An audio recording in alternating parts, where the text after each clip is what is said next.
రాజక పాలన నుండి అభివృద్ధి వైపు బుచ్చి. నగర పంచాయతీ నుండి గ్రేడ్ 2 హోదా. ప్రశాంతమ్మ పాలనతో రూపురేఖలు మారుతున్న బుచ్చి. రాష్ట్రంలో గత వైసీపీ ప్రభుత్వం చేసిన అరాచకం అంత ఇంత కాదు. చెట్టుని, పుట్టని, మట్టిని, ఇసుకని, పేదల నివేశ స్థలాలను సైతం వదలకుండా ప్రతి దాంట్లో అవినీతికి పాల్పడింది. ఆ పాపం నగరాలు, పట్టణాలతో పాటు గ్రామాలలో సైతం అలుముకుంది. ఈ అరాచకాలను అధిగమిస్తూ నేనున్నాను మీకు తోడుగా అంటూ కోవూరు నియోజకవర్గ అభివృద్ధికి వేమిరెడ్డి ప్రశాంతిరెడ్డి కొత్త పుంతలు వేసింది. నియోజకవర్గంలో నగర పంచాయతీగా ఉన్న బుచ్చిరెడ్డిపాలెంపై ప్రత్యేక దృష్టి సారించింది. గత పాలనలో పేరుకు నగర పంచాయతీగా నామకరణం జరిగింది తప్ప అభివృద్ధికి ఒక్క అడుగు సైతం పడలేదు. ప్రశాంతమ్మ రాకతో బుచ్చి గ్రేడ్ 2 మున్సిపాలిటీ హోదా సాధించింది. 2 కోట్ల నిధులు మంజూరైన మున్సిపల్ భవనం 28 లక్షలతో పనులు చేసి మధ్యలో వదిలేశారు. ఈ భవనానికి మంజూరైన నిధులను సైతం డైవర్షన్ చేయడంతో భవన నిర్మాణ పనులు నిలిచిపోయాయి. ప్రశాంతిరెడ్డి చొరవతో మున్సిపల్ భవనం శరవేగంగా నిర్మాణం జరుగుతోంది.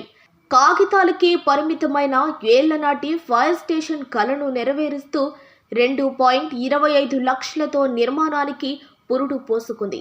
కట్టుబడిపాలెంలో 1.10 లక్షలతో పిహెచ్సి నిర్మాణంకు మంజూరు కాగా 20 లక్షలు నిధులు డైవర్షన్ జరగడంతో మధ్యలో నిర్మాణం నిలిచిపోయింది. ప్రశాంతిరెడ్డి చొరవతో పిహెచ్సి నిర్మాణం పూర్తయింది. రోడ్లపై అష్ట కష్టాలు పడుతూ మార్కెట్ సముదాయం లేక ఇబ్బందులు పడుతున్న వ్యాపారస్తుల కలను P4 విధానం ద్వారా 2 కోట్లతో మార్కెట్ను నిర్మాణం చేపట్టారు. ఎంపీ వేమిరెడ్డి ప్రభాకర్ రెడ్డి కృషితో ముంబై జాతీయ రహదారి ఎక్స్టెన్షన్ ఆధునీకరణకు 8.5 కోట్ల నిధులు మంజూరు చేశారు. ఈ నిర్మాణం పూర్తయితే బుచ్చి ముఖ చిత్రమే మారిపోయింది.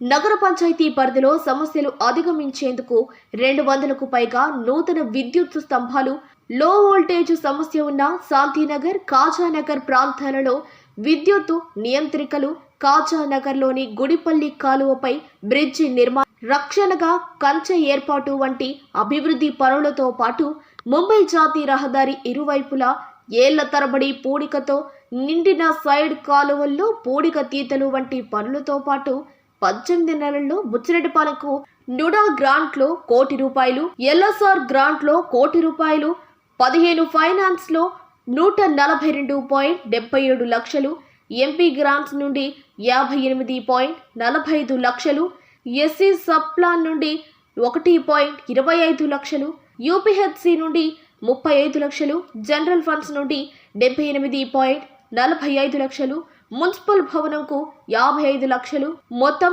723.34 లక్షల నిధులతో అభివృద్ధి పనులకు శ్రీకారం చుట్టారు.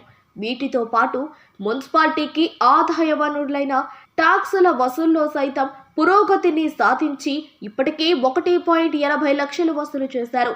అదేవిధంగా ప్రభుత్వ స్థలాలను సైతం ఆదాయంగా మారుస్తూ బుచ్చి ప్రజలు కనివిని ఎరుగని అభివృద్ధి రానున్న రోజుల్లో కళ్ళ ముందు కనబడనుంది. అన్ని కార్యాలయాలను ఒకచోట చేర్చే విధంగా రిజిస్టర్ ఆఫీస్కు సైతం పూర్వ వైభవం కల్పించనున్నారు. ఒకవైపు అభివృద్ధి సంక్షేమంతో పాటు సేవాగుణం కలిగిన తత్వం కావడంతో రామచంద్రాపురం ఎస్టీ కాలనీ దత్తత తీసుకుని అభివృద్ధి చేస్తున్నారు.